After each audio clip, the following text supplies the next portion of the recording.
thường ngàyนี้គឺខ្ញុំនឹងឲ្យអ្នកទាំងអស់គ្នាមួយសាច់រឿងដែលជាសាច់រឿងប្រភេទជុំវែងថ្ងៃអ្នកទាំងអស់គ្នាបងស្រីក៏ទើបតែម្លែកខ្ញុំនៅក្នុង page សាច់រឿងខ្ញុំដាក់ចំណងជើងថាព្រាយកាច់ចឹងតែសាច់រឿងនេះកើតឡើងនៅក្នុងកន្លងពេល5ឆ្នាំមុនណាអ្នកទាំងអស់គ្នា yes 5ឆ្នាំមុនអញ្ចឹងអ្នកទាំងអស់គ្នាចង់បានប្រភេទសាច់រឿងបែបរបៀបឲ្យខ្ញុំរាយរាប់ឲ្យអស់អត់ខ្ញុំចង់រាយរាប់ឲ្យអស់ព្រោះពេលដែលខ្ញុំនិយាយសាច់រឿងរបៀបកាត់សម្រុំសេចក្តីវាធ្វើឲ្យសាច់រឿងមួយហ្នឹងគឺវាអត់សូវអ៊ីនណាអ្នកទាំងអស់គ្នាអញ្ចឹងខ្ញុំនឹងមកនិយាយពីប្រវត្តិបងស្រីសិនព្រោះឲ្យអ្នកទាំងអស់គ្នាងាយស្រួលយល់ព្រោះចាបងស្រីតិចខ្ញុំនឹងមកនិយាយថាវាមានរឿងអីនៅក្នុងហ្នឹងដែលសាច់រឿងហ្នឹងគឺវាពាក់ព័ន្ធជាមួយនឹងគ្រួសារខាងសាច់ថ្លៃរបស់គាត់ទេប៉ុន្តែគឺបងស្រីគាត់ជាអ្នកដែលគាត់និយាយខ្លីមកគេថាអ្នកដែលគាត់មានញៀនណារបៀបពីមុនដែលគាត់មានគ្រួសារគឺរបៀបថាគាត់មានលោកតាគាត់ស្នងរបៀបស្នងគ្រូអីដែរចឹងហ្នឹងហើយរបៀបអញ្ចឹងអាហ្នឹងគឺខ្ញុំនិយាយកាត់ពីប្រវត្តិរបស់បងស្រីអត់ចង់និយាយវែងឆ្ងាយទេដើម្បីឲ្យអ្នកទាំងអស់គ្នាងាយស្រួលយល់ថាហេតុអីបានបងស្រីអាចមើលឃើញព្រាយនឹងបានណាអ្នកទាំងអស់គ្នាអញ្ចឹងចូលដល់សាច់រឿងយើងបន្តហើយនៅក្នុងប្រហែលជាពេលហ្នឹងបងស្រីថាសាច់រឿងហ្នឹងគឺកើតឡើងហ្នឹងគឺខ្ទង់5ឆ្នាំមុនហ្នឹងគឺពេលហ្នឹងគឺគាត់អាស្រ័យខ្ចីកូនគាត់គឺគាត់នៅផ្ទះឡើយទេហើយរឿងហ្នឹងគាត់ថាបើសិនជាគាត់ដឹងលឿនជាងហ្នឹងបន្តិចពូថ្លៃរបស់គាត់ហ្នឹងក៏អត់ស្លាប់ដែរដែលសាច់រឿងមួយនេះគឺដើមហេតុដំបូងហ្នឹងគឺយាយដែលត្រូវជាយាយខាងប្តីគាត់ហ្នឹងហ្នឹងហើយជាមួយផ្ទះគាត់ជាមួយនឹងផ្ទះសាច់ថ្លៃគឺនៅជាប់គ្នាតែប្រភេទតែល្វែងអ្នកនរគ្នាគឺនៅជាប់គ្នាអញ្ចឹងមកមានរឿងមានការមានហេតុអីមួយគឺសិតតែឲ្យដឹងទាំងអស់ហើយមែនទេវាដឹងយើងដឹងរឿងគ្នាសាច់ញាតិបងប្អូនចិត្តគ្នាតែលោកយាយពេលហ្នឹងគឺផ្ទះគាត់ខាងសាច់ថ្លៃហ្នឹងគឺខូចលោកយាយមុនគេដែលលោកយាយគឺគាត់មានបញ្ជនខ្ទង់80អីប៉ុន្តែពេលហ្នឹងគឺសុខភាពគាត់គឺមនុស្សនៅល្អជាធម្មតាហ្មងនិយាយទៅគឺកម្លាំងមួនធម្មតាទេហើយរបៀបអញ្ចឹងអ្នកនរគ្នាអាហ្នឹងគឺខ្ញុំមកបង្ហាប់សាច់រឿងមុនបណ្ដោយទៅព្រោះតាមដើមហេតុហ្នឹងគឺវាបែបហ្នឹងរបៀបលោកយាយគាត់ធ្លាប់អានជាមួយនឹងគ្នាគាត់សេរីចាស់គ្នាគាត់ចឹងរបៀបថាមិនដឹងថាមានយកជារបស់អីដែលអត់ល្អចូលក្នុងផ្ទះតាមដែលបងស្រីដឹងណាប៉ុន្តែសាច់រឿងនេះគឺវាអត់ច្បាស់ថា 100% រឿងណាទេព្រោះដោយសារតែអីគេពីពាក់ព្រាយហ្នឹងអត់ឲ្យគាត់ចេះដឹងសាច់រឿងគេអញ្ចឹងកាត់ណាប៉ុន្តែយើងមកដើមសេចក្តីវិញដែលនៅថ្ងៃមួយហ្នឹងលោកយាយគាត់អត់មានបញ្ហាឈឺអីទាំងអស់ហ្មងគាត់នៅសុកគឺគាត់ធ្លាក់ខ្លួនឈឺវឹកចូលសង្គ្រោះបន្ទាន់នៅក្នុងពេទ្យតែម្ដងដែលពេទ្យគេបណ្ណា check up អីអស់ហើយគឺលោកយាយអត់មានជួយទាំងអស់ប៉ុន្តែគឺអត់ដឹងខ្លួនទេហើយអាការៈគាត់ពេលហ្នឹងគឺនៅសល់តែ 10% គាត់របៀបថាទៅពេលនៅពេទ្យទៅចុះបានពេទ្យគេបញ្ជូនគាត់មកផ្ទះវិញហើយពេលដែលលោកយាយមកដល់ផ្ទះវិញហ្នឹងគឺពូសាច់ថ្លៃរបស់គាត់ហ្នឹងដែលត្រូវជាកូនរបស់យាយអញ្ចឹងណាទៅមើលស្លាកបៀហ្នឹងនៅខាងរបៀបដូចជាមាននៅពេញយើងហ្នឹងទេរបៀបនៅកន្លែងព្រះអង្គក្នុងកាលហ្នឹងហើយមើលស្លាកបៀហើយស្លាកបៀនិយាយថាលោកយាយគឺត្រូវបោះគេរបៀបថាខុសមាត់ខុសកជាមួយនឹងពពួកអវិញ្ញាណណាពពួកអមនុស្សហ្នឹងហើយរបៀបអញ្ចឹងតែគ្រួសារខាងសាច់ថ្លៃគាត់គឺកំពូលមនុស្សដែលរឹងអត់មានអ្នកណាគេជួសោះឡើយបងអត់មានអ្នកណាជួទាំងអស់សូម្បីតែបន្តិចហើយមានតែគេជេរពូគាត់ហ្នឹងទៀតថាហើយបែកឯងទៅចេះមើលអីណាចឹងគ្មានស្អីយាយគាត់ជឿចាស់ជរាចឹងទេរបៀបអញ្ចឹងហើយពេលដែលលោកយាយគាត់មកដល់ផ្ទះវិញអញ្ចឹងរយៈពេល2ថ្ងៃដែលនៅផ្ទះហ្នឹងរបៀបថាគាត់នៅតែដង្ហើមហ្មងនិយាយទៅគឺមានតែដង្ហើមគាត់អត់អាចហើបមាត់ញ៉ាំអីបានទាំងអស់គឺរបៀបថាមានតែដង្ហើមដែលកូនចៅត្រូវមើលថែអញ្ចឹងហើយនៅក្នុងរយៈពេល2ថ្ងៃដែលលោកយាយអត់ផុតហ្នឹងគឺពិបាកវេទនាដល់កូនខ្លាំងរបៀបថាគាត់ធ្ងោគាត់អីប៉ុន្តែអត់មានកាយវិការរបៀបថាគាត់ហើខ្លួនអីអត់ត្រួយគឺគាត់ស្ដោកស្ដឹងទៅអញ្ចឹងណាខ្ញុំនឹងកាត់ពីលោកយាយស្លាប់បានរយៈពេលប្រហែលជា3ខែចុះគេហៅបុណ្យ100ថ្ងៃសាច់រឿងនេះចូលដល់2ភាគនេះទាំងអស់គ្នាអត់តដល់វគ្គឡងទេណាអត់តមិនជាសាច់រឿងបែបឡងទេប៉ុន្តែគេហៅថាការយកដល់របស់ល្អចូលផ្ទះគឺវាបែបហ្នឹងអ្នកទាំងអស់គ្នាដូចអញ្ចឹង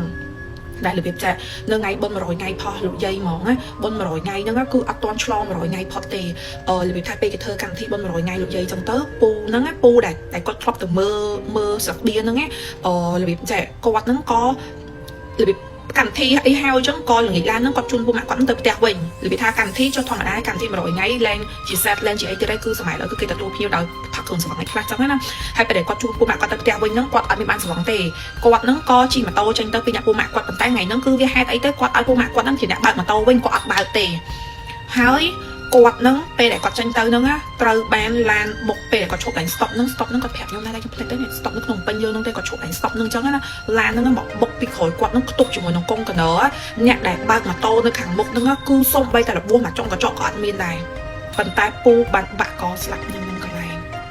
ផុតមកដល់មានឈាមឯងថាបាក់កហើយដែលសក់ពូហ្នឹងតម្រាំតែពេលហ្នឹងគឺអត់ទាន់ឆ្លងចូលអាផុតថ្ងៃ100ថ្ងៃបានន័យថា សពពូហ្នឹងគឺរបៀបថាចេះគាត់ស្លាប់នៅក្នុងម៉ោង10 ជាង 11 ជាងគឺនៅក្នុងថ្ងៃ100ថ្ងៃនេះឡើយទេប៉ុន្តែតម្រាំតាហោសាច់ញាតិឃើញហើយពូមួយហ្នឹងទេហោបងទេមកហោលេខទូរស័ព្ទហោលេខទូរស័ព្ទរបស់អ្នកផ្ទះគាត់នេះជួបគាត់ពូម៉ាក់គ្នាប៉ុន្តែគាត់មិនប្រកាសថាមានលេខទូរស័ព្ទទៀតទេមែនទេតម្រាំតាតាក់តងហោបានខាង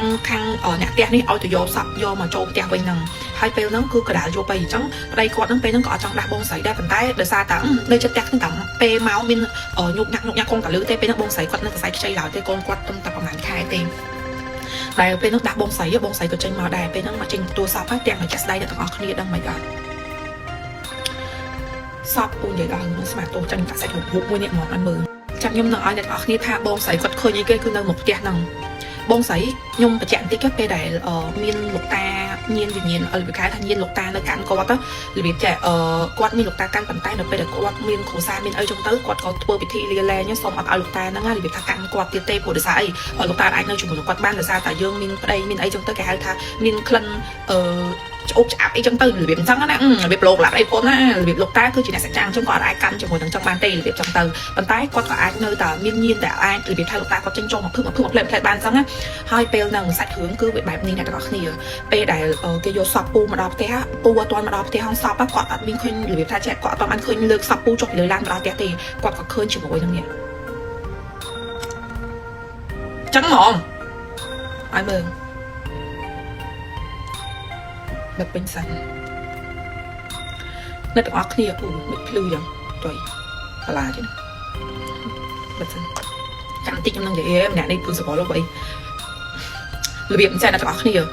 គាត់ឃើញឆនៅមុខផ្ទះគាត់គឺក្នុងរូបភាពបែបហ្នឹងហ្មងហើយក៏ចកឡើងវែងខ្ញុំនិយាយអ៊ូហើយមកពូសបល់នេះក៏ចកគាត់ក៏ថាឃើញគាត់ថាគាត់ធានគាត់មនុស្សដែលមានពាក្យសច្ចៈអ្នកទាំងអស់គ្នាគាត់ជាអ្នកធម៌អានអញ្ចឹងគាត់មានពាក្យសច្ចៈអញ្ចឹងគាត់អត់ចេះនិយាយបលើសទេគាត់ក៏អត់និយាយក៏ហក់មុខសាយដែរអញ្ចឹងខ្ញុំនឹងនិយាយតាមសាច់រឿងរបស់គាត់គាត់ថាឃើញច្បាស់នឹងផ្នែកហ្មងគូក៏ចកម្នាក់ព្រាយហ្នឹងដែលឈរមុខផ្ទះហ្នឹងគូវែងខ្លាំងមែនតែនហ្មងឡើងខ្មៅឡើងកោងខ្មៅហ្មងហើយឈរគឺនៅក្នុងទម្រង់អញ្ចឹងខំអញ្ចឹងណាឈរមុខផ្ទះហ្នឹងហ្មងអញនឹងកាច់ឲ្យអស់អញនឹងតាមយកទៀតអញនឹងយកអ្នកពួកវាទៀតរបៀបចង់ណារបៀបនិយាយតាមកំហឹងចង់នៅមុខផ្ទះហ្នឹងហ្មងហើយបងស្រីពេលហ្នឹងគាត់អត់ចង់និយាយរសខ្មៅទេគាត់ថាគាត់មិនមែនមិនដឹងទេប៉ុន្តែអ្វីដែលគាត់អាចនិយាយទៅរបៀបថាអត្តន័យគាត់បានន័យថាគាត់ពេលដែលគាត់និយាយតបតទៅជាមួយនឹងព្រាយហ្នឹងវិញហ្នឹងគឺនិយាយទៅក្នុងចិត្តភាសាក្នុងចិត្តហ្នឹងហើយគាត់ក៏មិនមែនជាអ្នកនិយាយដែរអ្នកទាំងអស់គ្នាអាចនឹងអត់ជឿប៉ុន្តែខ្ញុំនិយាយគឺនិយាយទៅតាមអ្វីដែលគាត់បាននិយាយប្រាប់ខ្ញុំរបៀបចាគាត់សួររបៀបថាខ្ញុំគិតថាចាពេលហ្នឹងគឺអាចនឹងញៀនបលលោកតាអញ្ចឹងណាលោកតាគាត់អាចនឹងសួរថាហែចង់បានអីរបៀបថានាងចង់បានអីចឹងណាថាយើងធ្វើអីខុសរបៀបថាកុំធ្វើអញ្ចឹងអីកុំចង់កម្មពៀវេលាគ្នាទៀតអីអញ្ចឹងណារបៀបអញ្ចឹងតបពេលក្រោយទៅចេញសិនវិញខ្លាយដែររបៀបយ៉ាងចាលួងណាគាត់តចង់និយាយថារបៀបលួងថាមានរឿងអីចឹងណាបន្តដល់ថ្នាក់ហ្នឹងអញនឹងចូលពូជវាទាំងអស់មករបៀបអត្ថន័យស្មាតរបៀបចេញចង់ហ្មងណាហើយបងស្រីគាត់និយាយរបៀបថានៅក្នុងចិត្តពេលហ្នឹងចង់និយាយគាត់លែងចង់គាត់លែងខំគាត់ចង់លួងថា